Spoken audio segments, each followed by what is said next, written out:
Thank you for being here, Prince Andrew, to talk about this. I know that it can't be easy for you. So why have you decided to talk about this now? Because there is no good time, and unfortunately we've just not been able to fit it into either your schedule or my schedule until now, and actually it's a very good opportunity and I'm delighted to be able to see you today. So let's start with how you first met Tony. Well, I met through his girlfriend back in 1999, and I'd known her since she was at university in the UK. And it would be, to some extent, a stretch to say that as it were, we were close friends. I mean, we were friends because of other people. So would you say that you became good friends very early on in the relationship then? But it would be a considerable stretch to say that he was a very, very close friend. But he had the most extraordinary ability to bring extraordinary people together. And that's the bit that I remember, is going to the dinner parties where you would meet academics, politicians, people from the United Nations. I mean, it was a cosmopolitan group of what I would describe as US eminence. Quickly after you met Tony, the two of you started to become known in the media as the Pickle Party. I don't know why I've collected that title, because I never have really partied. I was single for quite a long time, in the early 80s, but then after I got married I was very happy, and I've never really felt the need to go and party. Did you just say party in the style of Wayne's World then?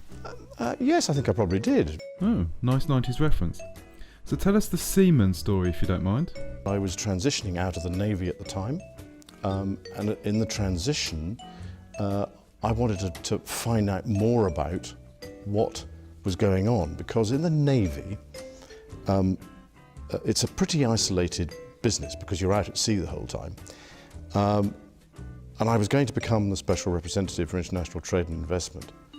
So I wanted to know more about what was going on in the international business world. That was a boring story, sorry I asked.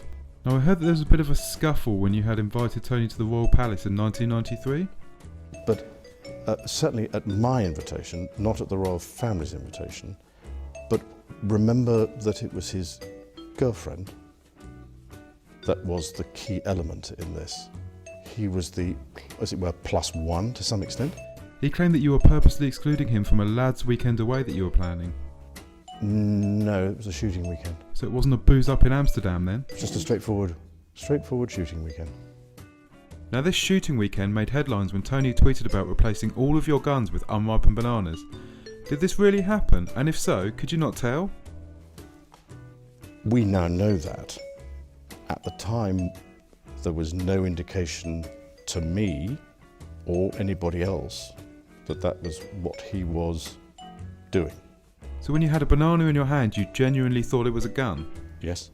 Even though it was much smaller? Yes. And much lighter? Yes. And you even started eating the banana and still didn't realise that it wasn't your gun? Yes. But even so, at the time, I don't think certainly I wasn't aware, and I wasn't aware until the media picked up on it, because he never said anything about it. No, I'm surprised that you're not aware of this, as he has a history of doing this and has been replacing people's personal property with fruits for years. But I mean, I'm afraid, you see, this is the problem, is that an awful lot of this was going on in the United States, and I wasn't a party to it, and I knew nothing about it. So it was after this shooting weekend with the bananas that was the last time you saw Tony for quite a while, right? Well, I ceased contact with him after I was aware that he was under investigation, and that was later on in 2006. And I wasn't in touch with him again until 2010. So when you got back in contact in 2010, what was the first meeting like? This would have been the first time you saw Tony since his conviction for banana smuggling, right? He was what I would describe as understanding. He didn't go into any great depth in the conversation about what I was doing, or what he was doing, except to say that he'd accepted whatever it was, a plea bargain. He'd served his time, and he was carrying on with his life, you see what I mean? And I said, yes, but I'm afraid to say that's as may be. But with all the attendant scrutiny on me, then I don't think it is a wise thing to do. Is it true that you were afraid to tell Tony that because of his actions you now have a phobia of bananas? No. That came from, so there were a number of people who so some people from my staff, some people from friends and family I was talking to, and I took the decision that it was, I had to show leadership and I had to go and see him and I had to tell him, that's it. But you did throw him a party in 2010 after his release, right?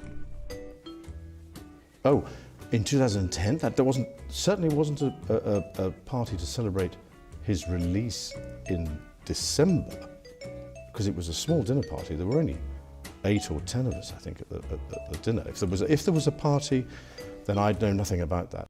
How can you know nothing about it? It was at your house. Well, I was there, so there was a dinner. I don't think it was quite as you might put it, but yeah, okay, I was there at a dinner, yeah. Now, it was reported that you had drunk so much peach schnapps that you fell asleep in the bath that night. Is that true? It was a convenient place to stay. I've gone through this in my mind so many times. At the end of the day, with the benefit of all the hindsight that one could have, it was definitely the wrong thing to do.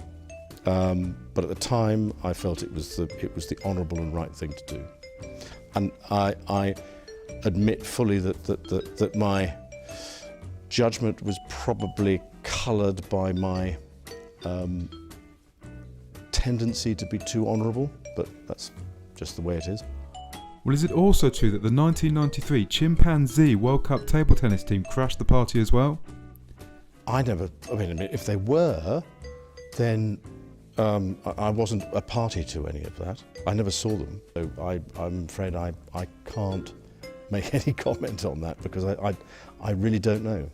Well, the Simpsons newsreader Kent Brockman was there that night, and he has said that it was you who invited the chimps there. Well, I don't know Mr. Brockman, so I don't know what he's talking about. Well, Ned Stark can verify Mr. Brockman's accounts as he was also there. That's a very stark way of putting it. Did you just make a pun? Yes, you're absolutely right. But actually, the truth of it is that I actually only saw him for about the dinner party, the walk in the park, and probably passing in the passage. Now, I heard that this walk in the park was more of a light jog. Again, new information coming out has made us reappraise that walk in the park. Well, you still haven't answered the question about the knowledge of Tony's banana smuggling. There was a picture taken of Tony handing you a bunch of bananas and you're both laughing. How could you not have known what Tony was up to? We can't find any evidence, or my staff and my people and I can't find any evidence to suggest that that was what he was doing. I mean, you can look at it in so many different ways. The fact of the matter is that somebody very cleverly took that photograph. It wasn't, as far as I remember, nor do my security people remember anybody being present or close, because there were enough security around. I mean, there are even photographs of the security people are around in the photograph. So I mean. So are you saying that this photo that we can clearly see Tony handing you the bananas, you do not believe that Tony is actually handing you the bananas? Oh, no. Funny enough, I don't. No. I mean, if that photograph was taken with that purpose in mind, then it doesn't equate to what actually happened. So just to be clear, you have never smuggled bananas? No. But you've definitely thought about it? Yes. Now tell us about the toilet attendant at the Indian restaurant, because there's been so many different versions of that story out. It wasn't something that I was going into in a hurry, but I had to go and see him.